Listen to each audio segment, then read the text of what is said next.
Hi everyone.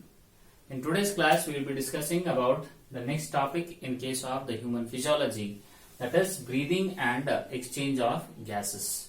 So this topic all it deals about the respiratory system. How the exchange of the gases occurs from the atmosphere into the lungs, and from the lungs how it is being, whatever the oxygen is being inhaled, how it is being delivered to different parts of the body. Now before we start the topic breathing and exchange of gases, first we have to know what is breathing and what is respiration. Breathing is said to be a physical process, while the respiration is said to be a biochemical process. In case of breathing, there is exchange of the gases takes place, whereas in case of the respiration, oxidation of the food, that is the oxidation of the glucose occurs, and that is being sent to that of different parts of the body. So that is how the oxidation of the food occurs, by releasing of the carbon dioxide as well as the water. In case of breathing, there are no enzymes are being utilized, whereas in respiration there are various of the enzymes. For example, carbonic anhydrase is being utilized. Breathing occurs between the cells and respiration occurs within the cell. So these are some of the important differences between breathing as well as respiration. Now the entire process of the respiration occurs in case of respiratory system. So before we get into the details of the respiratory system, first we should know what are the functions of the respiratory system. First function of the respiratory system is involved in exchange of the gases. That is the one main function. Thereafter is respiratory system is involved in the process of parturition, urination as well as defecation.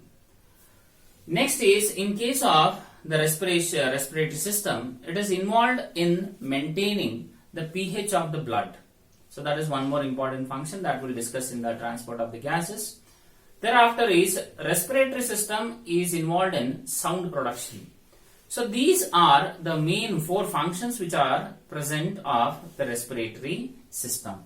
So now let us get into detail of the respiratory system, the structure of the entire system.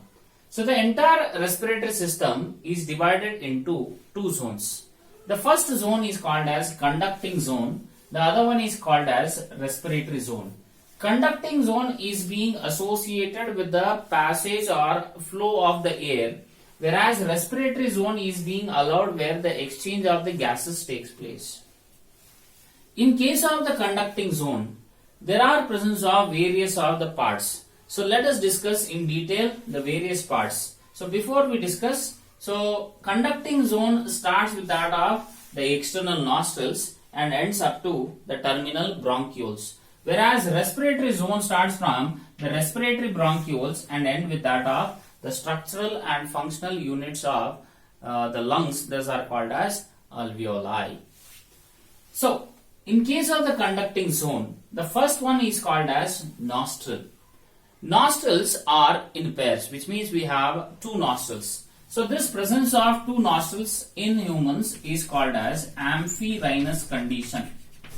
It is called amphi-rhinous because we have two external nostrils. And these external nostrils are being separated by a thin air cartilage that is called as a nasal septum. So this external nostril allows the entry of the air, atmospheric air, to enter into the next part that is called as nasal chamber.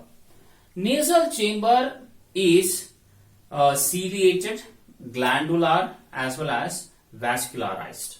So this nasal chamber, as it contains the cilia, this cilia traps the larger dust particles, as it consists of the glandular. So here there are presence of the glands called as mucous glands which secrete mucus. So this mucus has two main functions. The first function is it traps the finely dust particles which are being escaped from the cilia.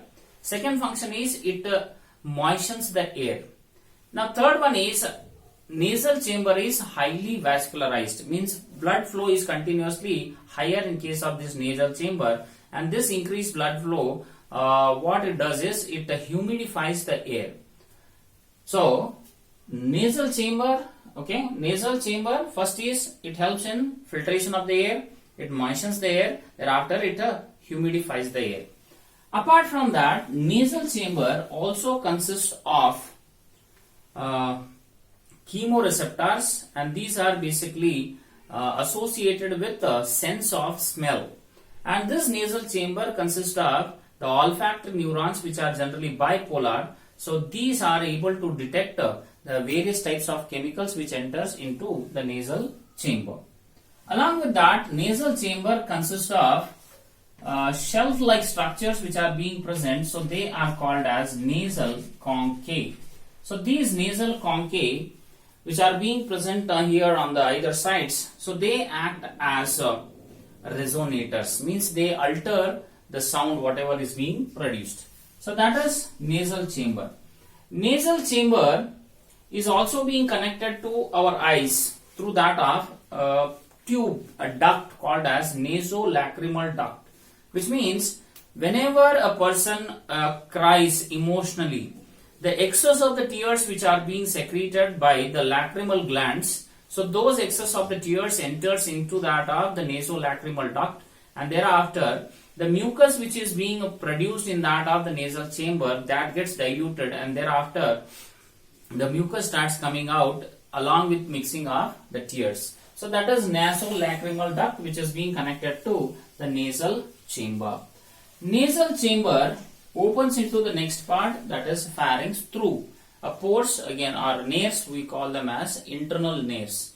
And next is the pharynx. In case of pharynx, already we have discussed in the digestion topic that pharynx is being divided into three regions: nasopharynx, oropharynx, as well as laryngopharynx, which the pharynx acts as a passage for both the food, water, as well as the air to enter into. So pharynx next opens into the next part, that is called as larynx. So the part of the pharynx which is being associated with the larynx, so that is called as laryngopharynx. Now this larynx is being well developed, which is commonly seen in case of the male when compared to that of female. So in case of male, this larynx is called as Adam's apple. It is called Adam's apple. It is well developed in males rather than in females. So larynx is commonly called as voice box, which generally produce the sound. So larynx is made up of 9 cartilages, 9 pieces of cartilage. Among them, 3 are said to be paired and 3 are said to be impaired. So the 3 which are being paired, so they are epiglottis, thyroid and cricoid. And unpaired are arytenoid, corniculate and cuneiform. So among the 3 paired, epiglottis is a small cartilage flap which is being present over the glottis. So its main function is it prevents the entry of the food as well as the water into the respiratory system. Thyroid cartilage is said to be the largest cartilage among the 9 pieces of the cartilage in the larynx. Next is, in case of larynx, there are presence of 2 pairs of vocal cords, where they are, one is called as a false vocal cord, the other one is called as true vocal cords. True vocal cords are those which are being present, which generates whenever they get vibrated, so they are responsible for production of the sound. So that is larynx. So by the vibration of those vocal cords, the sound is being generated. Next after the larynx is the trachea. So trachea is basically lined by, here you can say that nasal chamber, larynx, trachea, bronchi, all these are being lined by a pseudo-stratified columnar epithelium, and along with that it consists of cilia as well as the mucous glands. So that is very important for your Neet. So this trachea consists of 16 to 20 C-shaped hyaline cartilages, and main function of this hyaline cartilage is it prevents the collapsing of the air. Now, this trachea, okay, at the fifth thoracic vertebrae, it divides and it forms the primary bronchi. And further, the primary bronchi divides into secondary bronchi. So here very important point is the division of the secondary bronchi depends upon the number of lobes present in the lung. For example, the right lung which is present, that consists of 3 lobes: superior, median and inferior. Whereas the left lung consists of 2 lobes, that is superior and inferior. So 2 lobes are being seen. So both are being separated by fissures. So wherever there are 3 lobes, so division of the secondary bronchi occurs into 3. Whereas in case of the left lung, where there are 2 lobes, there the division occurs into 2. So 2 secondary bronchi towards the left and 3 secondary bronchi towards the right. Further, the secondary bronchi divides into further division, that is a tertiary bronchi. Okay, so this entire bronchi, as I said, it is being lined with cilia as well as mucous glands and pseudo-stratified columnar epithelium.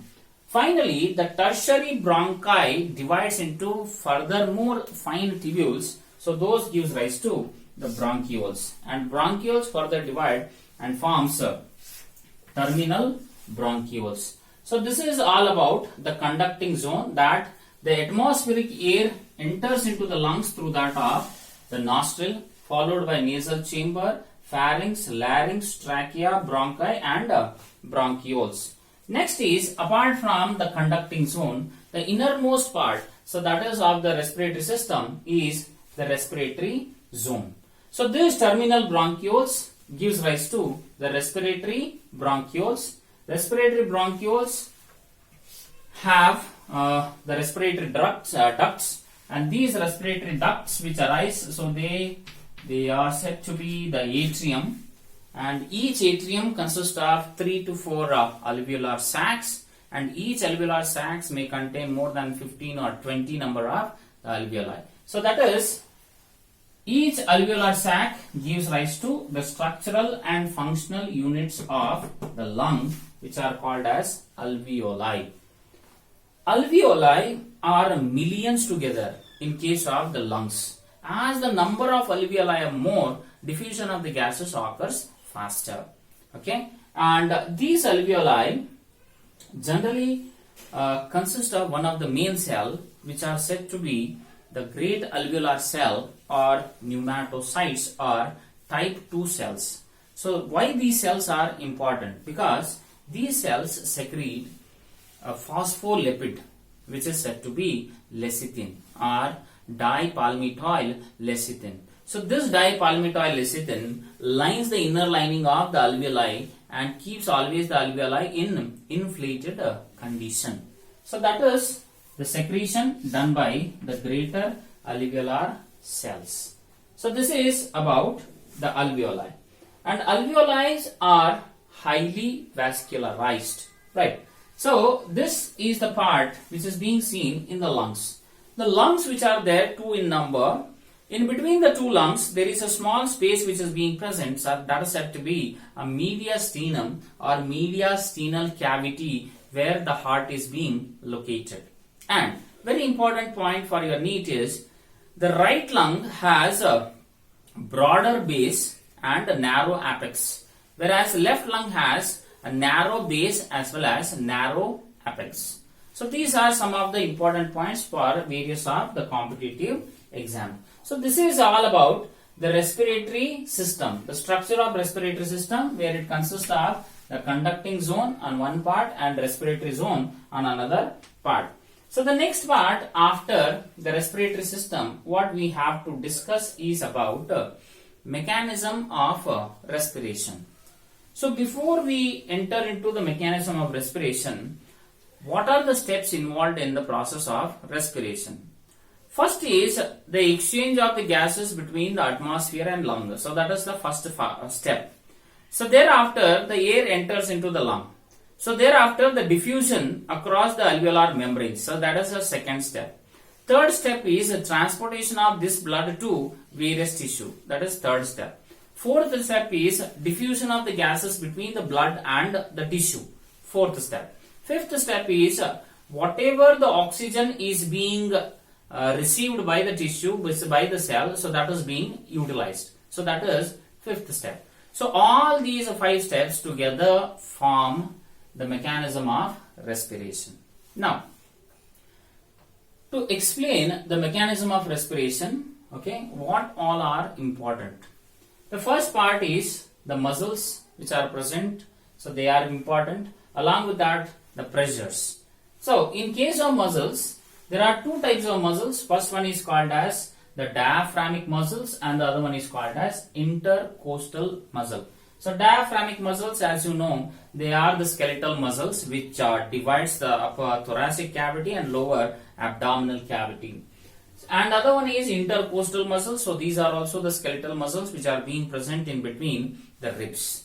So, now in the intercostal muscle, whether they are present inside or outside, based on their location, they are being categorized into internal intercostal muscle and external intercostal muscles. So, 2 types of muscles are being involved in the process of respiration. Thereafter is the pressures. So, there are 2 pressures which are being exerted in case of the process of respiration. First one is said to be intrapulmonary pressure, means the pressure which occurs inside the lungs. And remember one thing very important, that always the intrapulmonary pressure will be similar to that or same to that of the atmospheric pressure, which means atmospheric pressure is 760 mmHg, which means always our lungs try to maintain the stability with that of the atmospheric pressure. But sometimes what happens is this intrapulmonary pressure decreases or increases. So whenever there is a decrease or increase, the process, those are the inhalation and exhalation occurs. Next pressure is the interpleural pressure. Interpleural means, you see, in case of the lung, okay, so the lungs are being lined by a membrane that is called as a pleura or pleural membrane. So in the membranes there are 2 membranes. Outer side is called as parietal pleura and inner side is called as visceral pleura. In between the 2 pleural membranes there is a gap, a space is being present. So that is called as pleural space. And in between the pleural space there is a presence of a thin film of the moisture.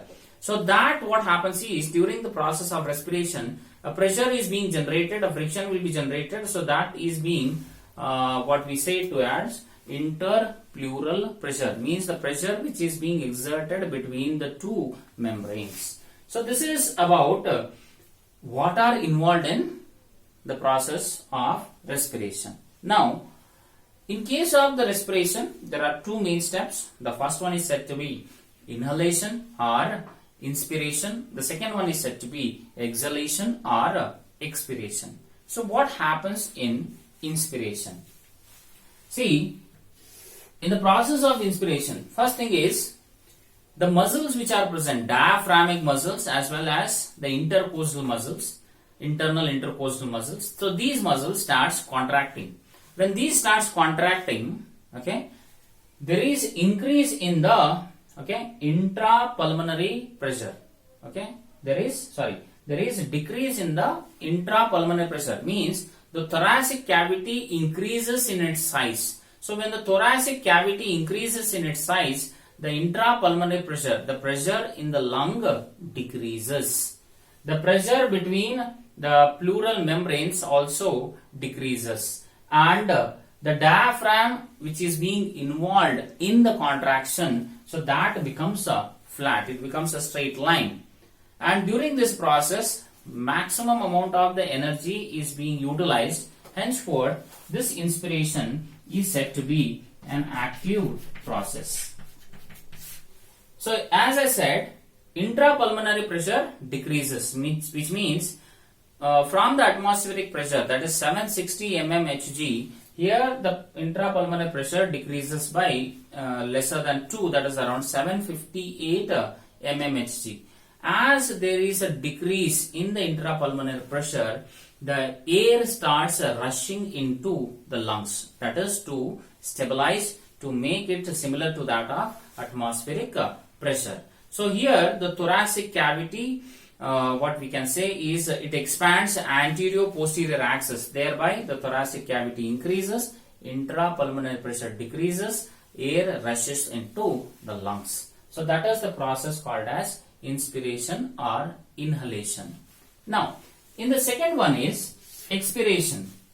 Expiration is a process where the muscles, diaphragmic and internal intercostal muscles, which have been contracted, as a muscle's property is contraction, these muscles have to come back to their original position, that is a relaxation. So when the diaphragmic muscle as well as internal intercostal muscles, when they start relaxing, the muscles which are there here, external intercostal muscles, so these will contract. So thereby what happens is the intrapulmonary pressure, okay, it increases. Thoracic cavity decreases, intrapulmonary pressure increases, intrapleural pressure also increases. Intrapulmonary pressure increases from 760 to 762 mmHg. Thereafter is the diaphragm, which has became a flat, now again it retains the dome shape. So here, as there is no utilization of energy, this expiration is said to be a passive process. Okay, so relaxation of the diaphragm and internal intercostal muscle decreases thoracic cavity, thereby increasing intrapulmonary pressure, increase in interpleural pressure, and diaphragm becoming the dome shape. So this results into the expiration. So in the inspiration, intrapulmonary pressure decreases to 758 mmHg. In the expiration, the intrapulmonary pressure increases by 762 mmHg. So when the process of inspiration and expiration continuously occurs, so there is a change in the intrapulmonary pressures as well as interpleural pressures, which results into inspiration as well as expiration. So this is all about how the mechanism of the respiration takes place. Very important point here you have to remember is inspiration is active, expiration is passive. Inspiration is due to contraction of diaphragm and internal intercostal muscles. Expiration is due to relaxation of the same muscles. During the inspiration, thoracic cavity increases in the size. In the expiration, thoracic cavity decreases in the size. In inspiration, intrapulmonary pressure, okay, it will decrease because thoracic cavity has increased. Here in the expiration, intrapulmonary pressure increases. So whatever the excess of the air is there, so that has been sent